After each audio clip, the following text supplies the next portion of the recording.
Hyde Park. Among the things that they did, they built a house, they started a farm that passed on through various ownerships. They built a boathouse down on the Hudson River at the north end of the property, and began the beautification of the grounds also. The second generation of Bards was a man named Samuel Bard. Samuel Bard built the first house right here. This is the third house that has stood on this site. This is not a very good image, but this is an image of the house that Samuel Bard built in the late 1790s. So wood frame house that eventually became larger than this. And it stood into the 1840s, burned down in the 1840s. So Samuel Bard builds a country home in 1798. He dies in 1821 and is buried across the street in the church cemetery where we heard the bell tolling earlier. And then the property changes hands. It's now bought by another physician named Hosack. His first name is David Hosack. So Hosack buys the place in the mid-1820s. Hosack's great contribution to this property is the trees. Some of these trees go back into Hosack's era, and he planted lots and lots of different species of trees here. It's worth wandering the grounds. If you like trees, wander here and you'll see many different species.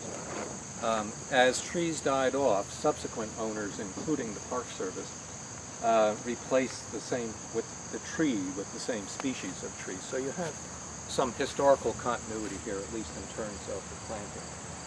Hosack dies in 1835.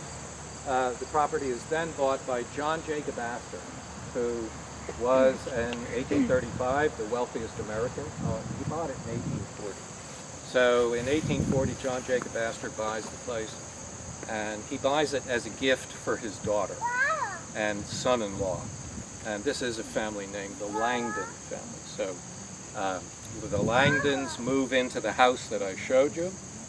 They lived in it for 5 years, and then the building burned down. So the Langdons built the second house that stood here, and this is not a very good image of that house, but it gives you a sense of it. This is a very nice house, two-story stone house that stood until the Vanderbilts tore it down to build the one that we're going to go see. So this built in 1847. 2 generations of Langdons live here, and not only do they build a house, but they're the people who added the gardens where they currently are today. If you want to go see pretty gardens, go see the Vanderbilt Gardens. But the Vanderbilt Gardens were on the same site that the Langdons had developed theirs. There are 2 generations of Langdons buried across the street in the church cemetery. And then when the Langdons die off, come Frederick and Louise Vanderbilt, whose house we're about to go see. So they learned, the Vanderbilts, that this 600-acre property is up for sale, and it includes all the features that I've already described. The Vanderbilts particularly liked the house that the Langdons had built, and they bought the property in 1895 with the intention of living in the Langdon house. They did not intend to tear it down and build a new one. They paid $125,000 for this property, which usually brings some chuckles today. That's a significant sum in the 1890s, when, let's call it, the average American family has a household income of somewhere around $700 to $800 a year. The Vanderbilts are spending $125,000 for a seasonal home. And they're going to live in the Langdon house. To make it to their standards, the Vanderbilts hired the New York City architectural firm McKim, Mead & White to fix it up for them. And the architects signed a contract to do that. And then told the Vanderbilts that the Langdon house had so many structural problems that their recommendation now was to tear it down and they would be very pleased to build a new house for the Vanderbilts. And the Vanderbilts agreed to the proposal from the architects. So the first building that the Vanderbilts constructed in 1895 was the one where we started, the Visitor Center. The most remarkable thing about the Visitor Center is the length of time that it took to build. The Vanderbilts built that building in under 3 months at a cost of $50,000, and with the $700 to $800 figure as a comparison point, that is also a substantial amount of money. Then they spent another $2.25 million to construct this building and furnish it with European antiquities. You're going to see a great collection of 17th and 18th century objects in this house, mostly European. And it's ready for Frederick and Louise Vanderbilt's use in the spring of 1899.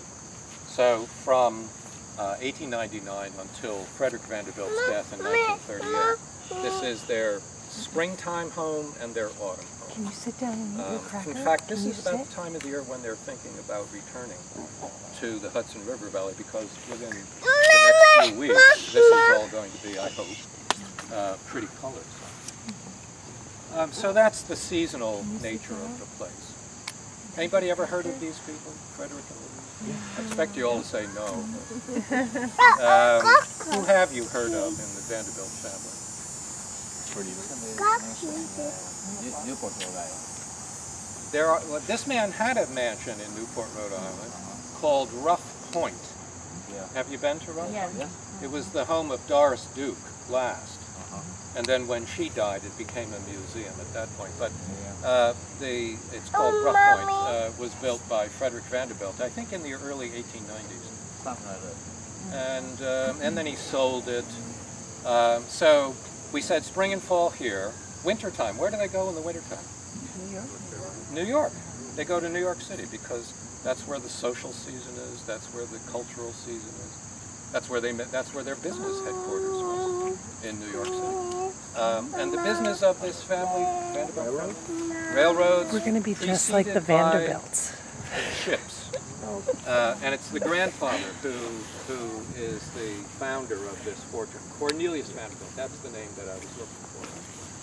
So Cornelius Vanderbilt, the grandfather of this man, makes the biggest fortune ever made by any American, and this is at the time of his death, and the first American to have a fortune of more than $100 million, made from ships first, and then after the Civil War, the railroad, which is right at the bottom of the hill down here. If we stick around here long enough, we may hear a train go by. But so that railroad built this house, and more than 40 others. This man had 7 brothers and sisters whose wealth is inherited wealth. These are people whose father also, Cornelius Vanderbilt's son, is a man named William H. Vanderbilt. William H. Vanderbilt, when he dies in 1885, like his father, Cornelius, is also the wealthiest American. When he dies, now the fortune at his death is a little over $200 million. That $200 million fortune is divided among 8 children. This is one of the 8 children whose share is the smallest share. Gets $10 million as his portion. And then in his lifetime, this man becomes the wealthiest of the Vanderbilts, while his brothers and sisters are straining themselves to spend it all as quickly as they can. Frederick Vanderbilt is multiplying his, and at one point in the late 1920s, he's multiplied it up to almost $130 million, and is one of the 10 wealthiest people in the United States.